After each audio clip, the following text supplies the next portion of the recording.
अस्सलाम वालेकुम स्टूडेंट। आज का जो हमारा टॉपिक है that is status of viruses in classification. Classification के अंदर वायरसेस का क्या मकाम है। जिस तरह हमने क्लासिफिकेशन के बारे में पढ़ा, 3 डोमेन क्लासिफिकेशन सिस्टम या 2 kingdom classification system, 3 kingdom classification system, 5 kingdom classification system, इनमें वायरसेस का क्या स्टेटस है, क्या मकाम है कि इनको किस किंगडम के अंदर रखा जाता है।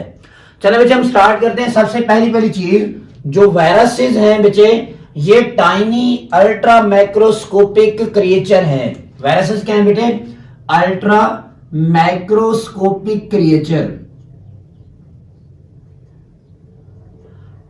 मैक्रोस्कोपिक, अल्ट्रा का मतलब होता है छोटी छोटी, और मैक्रोस्कोपिक क्रिएचर हैं। ये ऐसी क्रिएचर है, ऐसी मखलूक है या ऐसे पार्टिकल्स हैं जो कि बहुत ही छोटे हैं और इनको देखने के लिए किसकी जरूरत होती है बच्चे? माइक्रोस्कोप की जरूरत होती है।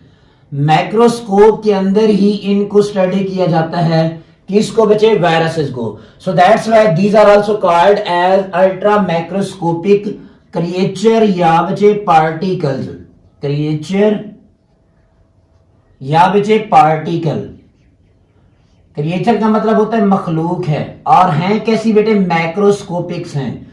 किसकी मदद से इनको देखा जाता है? मैक्रोस्कोप की मदद से। अब उसके बाद वो कहता है ये जो वायरसेस हैं ये बॉर्डर लाइन में हैं।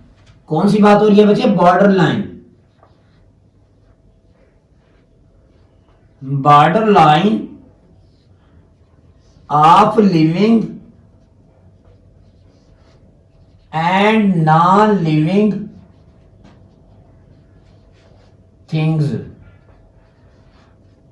के वायरसेस जो हैं इनको बेजान और जानदारों के दरमियान कंसाइडर किया जाता है। मतलब वायरसेस जानदार भी हैं और बच्चे बेजान भी हैं। बेटे कुछ ऐसे फीचर्स हैं वायरसेस के जिनको देख के इनको कंसाइडर किया जाता है कि ये लिविंग्स हैं, और कुछ ऐसे कैरेक्टरिस्टिक्स हैं जिनको देखते हुए ये कंसिडर किया जाता है कि जो वायरसेस हैं ये क्या है बच्चे? नॉन लिविंग है। So that's why these are border line of living and non living things. अगर कोई बंदा कहे वायरसेस लिविंग है तो लिविंग, अगर नॉन लिविंग कहे तो हम नॉन लिविंग भी कह सकते हैं। चलिए बच्चे सबसे पहले हम देखते हैं वायरसेस नॉन लिविंग किस तरह हैं। ऐसी हम कैरेक्टरिस्टिक देखेंगे जो वायरसेस को ऑलमोस्ट क्या बनाएंगे बच्चे? लिविंग, नॉन लिविंग बनाएंगे।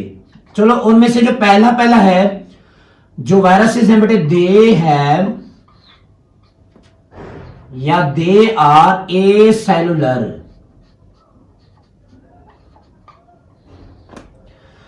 बेटे वायरसेस क्या हैं? ए सेलुलर हैं।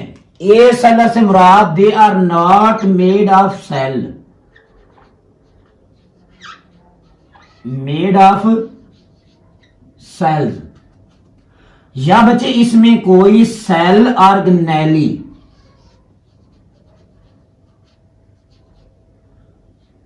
मौजूद नहीं होती। सो दैट्स व्हाई ये क्या है बच्चे? ए सेलुलर हैं। इसका क्या मतलब बेटे? They are not made up of cells. मतलब हम सेल की इकसाम अगर हम पढ़ें तो हम कहते हैं ये प्रोकैरियोटिक कुछ सेल होते हैं, और बेटे कुछ सेल्स होते हैं यूकैरियोटिक। हम कहते हैं जो प्रोकैरियोटिक सेल्स हैं उनमें प्रोमिनेंट न्यूक्लियस मौजूद नहीं होता। जो यूकैरियोटिक सेल हैं उनमें प्रोमिनेंट न्यूक्लियस मौजूद होता है। प्रोकैरियोटिक सेल में प्रोमिनेंट न्यूक्लियस मौजूद नहीं होता। इसमें बच्चे क्या होता है? प्रोमिनेंट न्यूक्लियस मौजूद होता है। हम कहते हैं जो प्रोकैरियोटिक सेल्स हैं वो पाई जाती हैं बैक्टीरिया के अंदर या साइनोबैक्टीरिया हैं। यूकैरियोटिक सेल्स प्रोटिस्ट के अंदर, प्लांट्स के अंदर, एनिमल के अंदर और फंजाई के अंदर मौजूद हैं।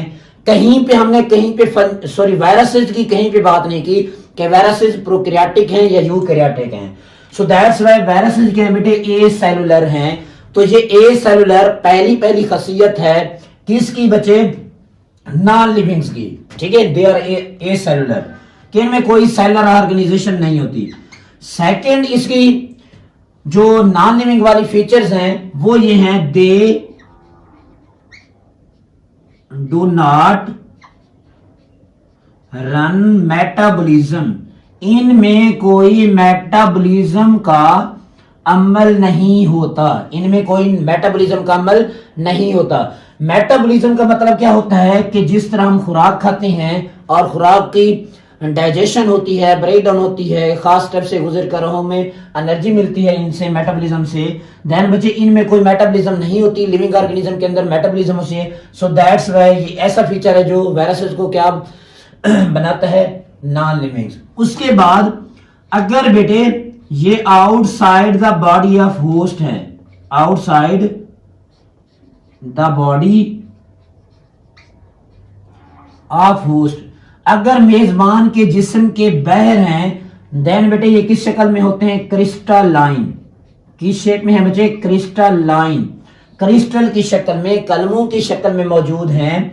अगर ये होस्ट की, मेजबान की बॉडी से बाहर हैं, सो ये भी ऐसी खसूसियात है जो वायरसेस को क्या बनाती है, नॉन लिविंग। अच्छा बच्चे उसके बाद है लिविंग्स वाली।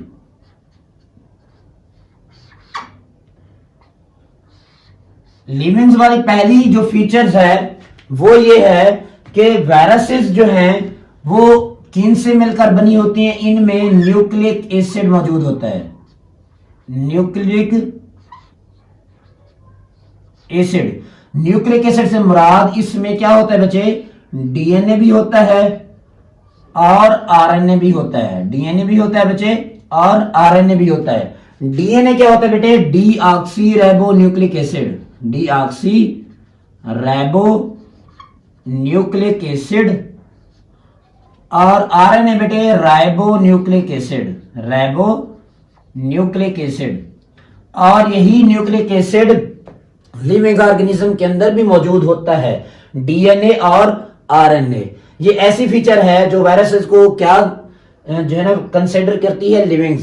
सेकंड बात, और ये जो डीएनए या आरएनए न्यूक्लिक एसिड है, ये वो होता है एक प्रोटीन कोड के अंदर इनक्लोज्ड, प्रोटीन कोड के अंदर इनक्लोज होता है, प्रोटीन के बने एक कोड के अंदर बंद होता है वायरसेस का न्यूक्लिक एसिड, मतलब डीएनए और आरएनए।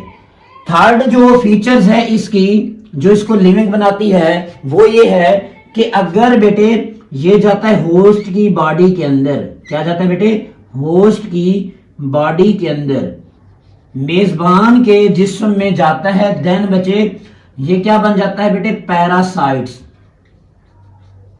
पैरासाइट ऐसे लिविंग ऑर्गेनिज्म होते हैं जो बेटा मेजबान से खुराक भी लेते हैं और रहने की जगह भी लेते हैं और बदले में उनको नुकसान पहुंचाते हैं। क्या देते हैं बेटे, डिजीजेस को पैदा करते हैं, डिजीज को काज करते हैं। और कैसे काज करते हैं, अपनी रिप्रोडक्शन करके, अपनी मल्टीप्लिकेशन करके।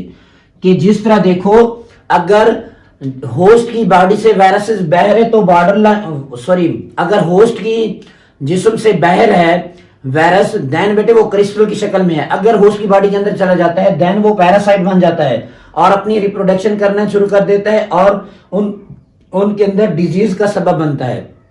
सो दैट्स वाई ये ऐसी खसूसियात हैं जो वायरसेस को बेटे क्या बनाती हैं, लिविंग बनाती हैं। ठीक है, बॉर्डर लाइन के अंदर लिविंग और नॉन लिविंग के अंदर वायरसेस का पाए जाना, इनको किसी भी किंगडम के अंदर, किसी भी क्लासिफिकेशन सिस्टम के अंदर नहीं रखा जाता। ठीक है जी। उसके बाद बचे ना बेटे ये 3 डोमेन क्लासिफिकेशन सिस्टम में आता है, जिस तरह domain archaea, domain bacteria, domain eukarya. ना ये 2 किंगडम क्लासिफिकेशन सिस्टम में आता है, ना 3 किंगडम क्लासिफिकेशन सिस्टम में, ना ही 5 किंगडम क्लासिफिकेशन सिस्टम में। एक साइड बॉक्स है वो कहता है 2 पेरियंस, एक है पेरियंस प्लस बेटे वेराइड्स।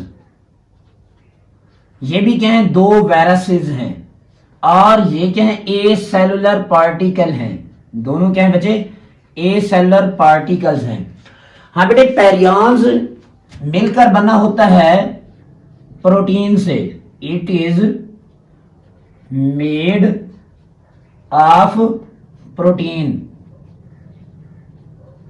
जबकि जो वेराइड्स है ये मिलकर बना होता है आरएनए।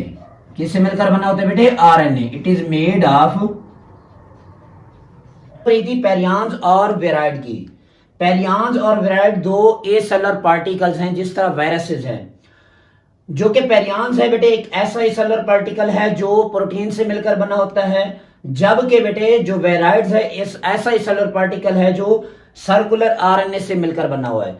अब बेटे ये दो ऐसे ए सेलर पार्टिकल हैं जो कि सर्टेन प्लांट्स के अंदर मुख्तलिफ बीमारियों का सबब बनते हैं। ठीक है बच्चे, और ये कैंसर वाली जो बीमारी है जो इंसानों के अंदर होती है उनको भी काज करते हैं ये ए सेलर पार्टिकल, पेरियान्स और viroids. Student that's all about. और ये भी याद रखना है कि जो पेरियान्स और वेराइड्स हैं इनको भी किसी किंगडम क्लासिफिकेशन सिस्टम के अंदर शुमार नहीं किया जाता। Student that's all about status of viruses in classification. अगर फिर भी आप लोगों का कोई क्वेश्चन हो आप कमेंट्स कर सकते हैं। तब तक के लिए अल्लाह हाफिज।